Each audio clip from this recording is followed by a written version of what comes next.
Hey guys, today we are in a 2021 Audi Q7. This has a 2-liter turbo and it's mated to an 8-speed automatic transmission. We're actually on an Acura MDX drive today. We're testing the new 2022 MDX, and we're also getting the opportunity to drive some of its competitors, and of course, this Audi Q7 is one of those. And I think it actually offers some pretty stiff competition. So thanks to Acura for letting me drive this Audi Q7. We don't get into a lot of Audi products, so I wanted to walk you around this and give you guys a good drive in this because it's been a while since we've been in a Q7. It's been a few years. We've got a 2-liter turbo, makes 248 horsepower in a big 3-row SUV. We'll see how that fares, but in my experience, it should do just fine. We have a very sharp interior layout, very chic, very minimal, very modern looking. Got some little cheaper plastics here on the door panel, but everything else looks and feels very premium. Fully digital instrument cluster. You can change your view there between large gauges and small gauges and large map. We have a very cool touchscreen and infotainment interface. It has this haptic feedback click when you press it. That's very satisfying. It seems to be reasonably responsive, could be a little bit quicker, but I like how Apple CarPlay shrinks all of the icons and you get a little bit more of a wide view of everything. Beautifully integrated, very nice infotainment, at least upon first impressions. And of course, all of your climate control settings are down here in a separate screen. So you've got some other controls. You can control your satellite radio, go home. This dual screen is kind of an interesting layout. And I think once you got comfortable with it, it would prove to be quite useful in day-to-day use.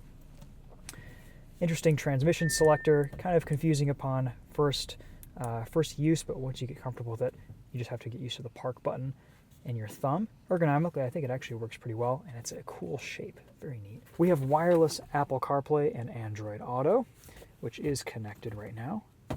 Little wireless charging bay there. And otherwise, everything is quite nicely designed in this Q7. I like the single air vent all the way across the dash. The steering wheel is very traditional Audi. Audi Volkswagen always do a really good job with their leather, their materials, their fit, their finish. All of your touch points feel pretty good. Paddle shifters in this are a little bit cheap and plasticky feeling. But let's walk you around this new Q7. We have a Bang & Olufsen sound system, which we will be sure to test later on in this video. A nice black for the Q7, looking very executive-like. This even has a pretty usable 3rd row. Definitely not as good looking as the Acura MDX, and it does have a slightly larger footprint. As spec, this is about $65,000. In the back, we've got a very spacious 2nd row. And I don't have the 3rd row folded down right now, but it is about the same as the MDX. It's pretty usable. Fit a couple smaller adults or children in the back. Got rear climate control. I think the car has turned off on me since I walked away, but that's okay. Lots of nice panoramic sunroof action. A little window shade there. Place to put things. Let's take this new Q7 for a drive. Your mobile device is still in the vehicle. Yes, I know. The car says that every time you get out. I guess it doesn't want you to leave your iPhone in the wireless charger.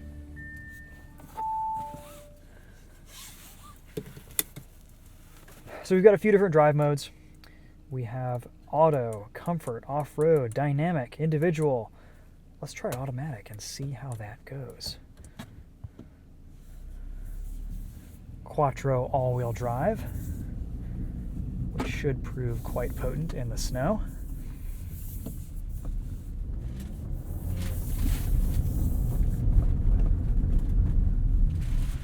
Oh no, we can't have all those things rattling around in the back.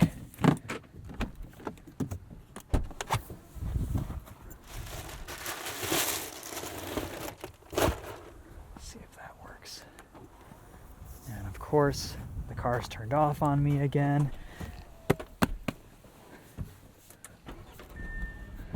There we go.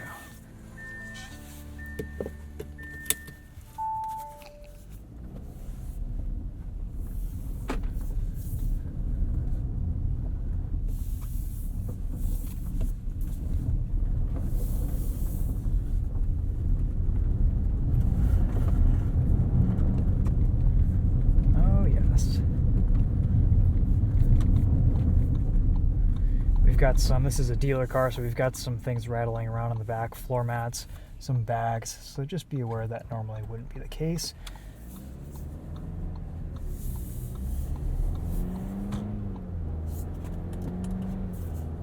Super smooth 8-speed automatic. You can hear the 2-liter turbo. It's got a little bit of a gruff, growly sound to it.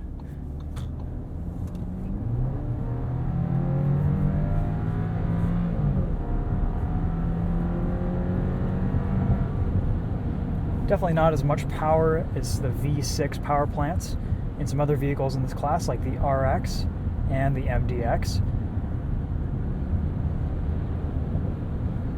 I think you'd be hard-pressed to tow maybe at altitude in a car with this power level.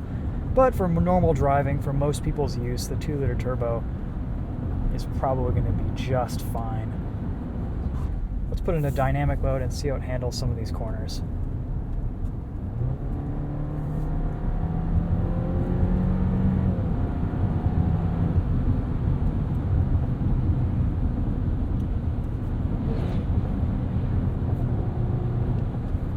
It's very quiet at speed.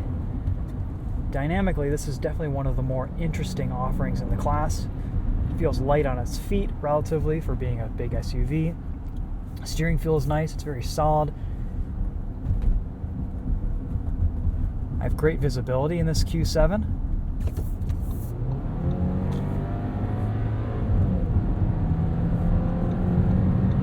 And if you get a head start, a good amount of passing power too.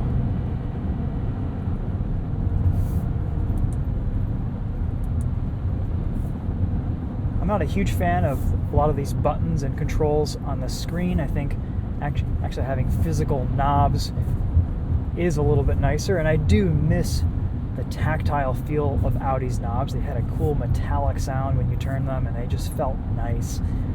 Touchscreens are fine, and the haptic feedback on this main infotainment screen is cool, but I don't know, I guess both these screens do have that little haptic click. It just requires that much extra attention to complete reasonably simple tasks, and I think it's not really necessary to take your eyes off the road for a lot of that stuff.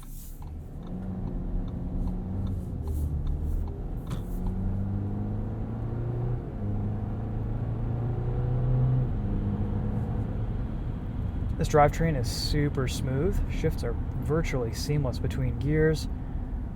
You get a little bit of a buzzy 4-cylinder. But again, the XC90 also has a 2-liter 4-cylinder engine. I think in these days it's becoming pretty common in this segment. This is quite good to drive on a back road. Ride quality is really well controlled.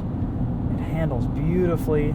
The steering is nice. The feedback you get dynamically is very good, very well in tune with what's going on. I don't feel too isolated. I would even go as so far to say that it's a little bit fun to drive.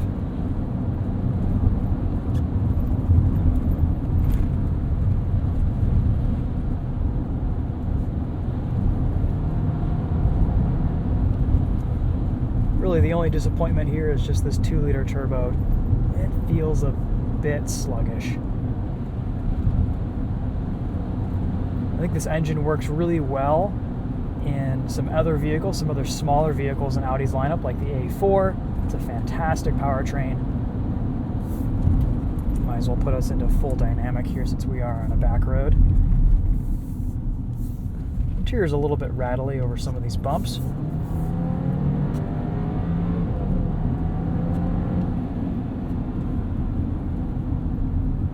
You have lots of seats that move and configurations that you can change in and an SUV crossover, that's pretty typical to have a few little shakes and rattles throughout. Otherwise, though, this Q7 feels very well buttoned down. The chassis feels quite stiff.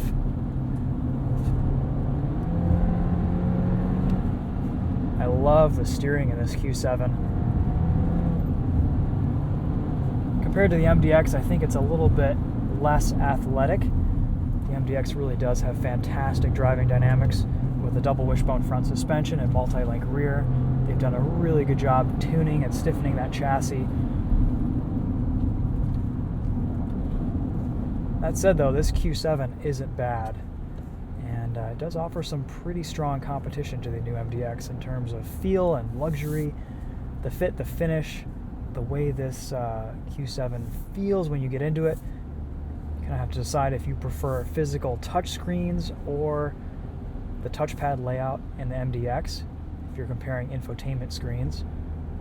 Ride quality is really well controlled over bumpy sections of road.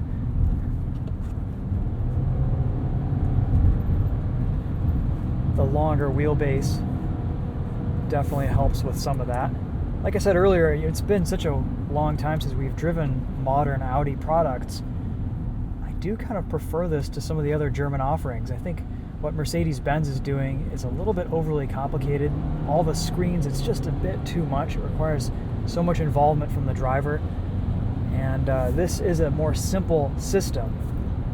BMW is doing a pretty good job with their iDrive iterations these days. Yeah, this is a great luxury crossover SUV. This is a very good effort from Audi. I think they've put together a really impressive package here. I can see why people love their Audi Q7s. While we're just cruising here, let's go in and do a sound system test. Listen to this Bang & Olufsen premium audio.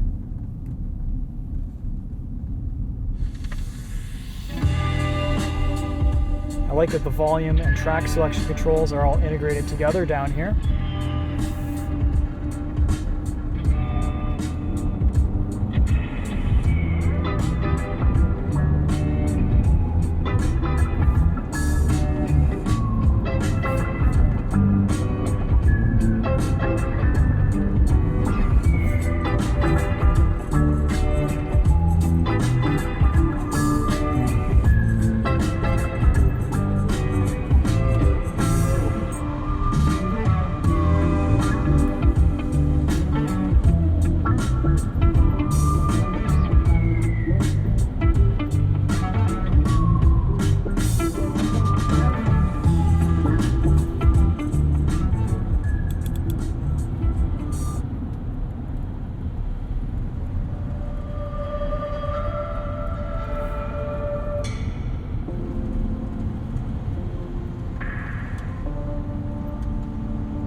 That gives you guys a little bit of an idea of this Bang & Olufsen.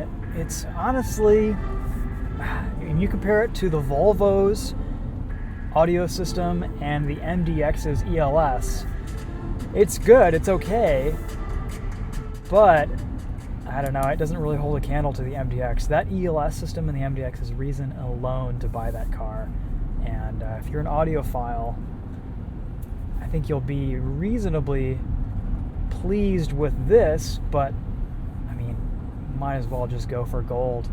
And I don't think really this Q7 offers that much more in terms of dynamic enjoyment. You know, if you want an Audi badge, you're going to get that here. I don't think it's as good looking of an SUV as the MDX.